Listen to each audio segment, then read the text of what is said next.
دوای زنجیرەیە کۆبوونەوەی گرنگ لە بەغدا بە ئاراستەی دۆزینەوەی چارەسەری پێویست بۆ کێشەکانی نێوان حکوومەتی هەرێم و حکوومەتی فیدراڵ، قوبات تاڵەبانی جێگری سەرۆکوەزیرانی هەرێم و سەرۆکی وەفدی کورد لە بەغدا لە هەنگاوێکی تری گرنگدا زنجیرەیە کۆبوونەوەی دیبلۆماسی لەگەڵ باڵیۆز و کونسوڵ و نوێنەرایەتی وڵاتانی بیانی بە تایبەت یەکێتی ئەوروپا و ئەمریکا دەست پێ کرد.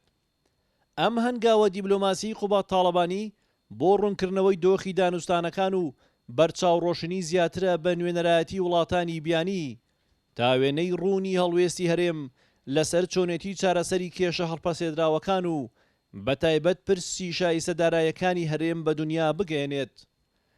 قوبات تاڵەبانی لە کۆی دیدار و گفتوگۆکانی هەموو چەشنە ئامادەیەکی حکوومەتی هەرێمی بۆ سەرەتایەکی تری ڕێکەوتن لەگەڵ بەغدا پیشان داوە. هەنگاوە دیبلۆماسیەکانی قوبات تاڵەبانی لەلایەک تەمەمژی ناڕۆژینی هەڵوێستی هەرێم بە ئاراستەی دیدێکی تری نوێ پیشان دەدات. ئەمەش قۆناغێکی تری گرنگ دەبێت تاوەکو وڵاتانی بیانی و بە تایبەت ئەو وڵاتانەی کاریگەریان لەسەر ناوچەکە هەیە وەک خۆی داخوازیەکانی کورد ببین و هەژمون و کاریگەریان بە سوودی هەرێمی کوردستان بخەنەگەڕ. قوبات تاڵەبانی وەک دەوڵەتمەدارێکی خاوەن ئەزمون خەمی کوردستانیانی کردووە بە ئەولەویەت و لەو پێناوەشدا لە بەغدا و هەرێمیش هەنگاوەکانی بەردەوامیان دەبێت. ئەم جم و جۆڵە دیبلۆماسیی تاڵەبانی هێدی هەرێمی کوردستان دەخاتەوە سەرمێزی گفتوگۆی وڵاتانی بیانی و ئیدی پرسی کورد لە جوگرافیا و چوارچێوەیەکی داخراوەوە دەکاتە خەمێکی گشتی.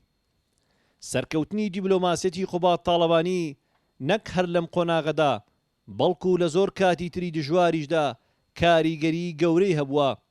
لە چەند ساڵی ڕابردوودا هەرێم دووچاری زۆر گرفت بوو. ئاستەنگەکانی بەردەم ئەزموونی حکومڕانی کورد لە باشوور گەورە و کاریگەر بوون، بەڵام لە هەموو ئەو وێزگە گرنگانەدا تاڵەبانی بە دیبلۆماسیەتی سەرکەوتوانەوە ساڕێژی زامی قوڵی هەرێمی کرد. ئێستا هەموو چاوەکان لەسەر جوڵە و هەنگاوەکانی قوبات تاڵەبانین. بوونی تاڵەبانی لە ناو گفتوگۆکانی هەرێم و بەغدا ئومێدبەخشە.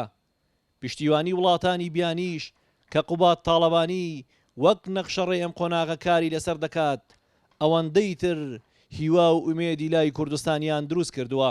قەیرانی دارایی، دواکەوتنی موچە، ناڕۆشنی لە پەیوەندیەکانی هەولێر و بەغدا، سەرۆکوەزیرانێکی نوێ لە بەغدا کە ئامانجێتی لە بچووکترین کاتدا زۆرترینی ڕەزامەندی جەمسەرەکانی وڵات بەدەست بهێنێت، کۆرۆنا و کاریگەریەکانی، دەنگی ناڕەزایەتی شەقام، گوزەرانی خراپی هاوڵاتیان، هەموو ئەو ئاستەنگە گەورانەی بەردەم ئەو دەوڵەت مەدارە گەنجەی کوردن کە بە دنیا بینی و بەبێ هەڵچوون و داچوونی سیاسی و بێ مزایەدا ئامانجێتی بە چارەسەری پێویستەوە بیان خاتەوە بەرژەوەندی کورد. قوبات تاڵەبانی دەوڵەت مەدارێک بۆ هەموو قەیرانێک چارەسەر و لە لوتکەی ناومێدیدا هیوا و لە ساتی بەبن بەستگەیشتنی گفتوگۆکانیشدا زمانی دیبلۆماسیەت دەکاتە بەردەباز و هیوا دەخۆڵقێنێت. تاڵەبانی سیاسیەک لە قۆناغی سەخت و دژواردا ئەرکی گەورە و گرنگی گرتۆتە ئەستۆ و هەموانیش ئەگەر تەنها ئومێدێکیان بە ئارامی و خۆشگوزەرانی مابێت لە چاوەڕوانی ئەم هەنگاوە گەورە و کاریگەرانەی تاڵەبانیدان.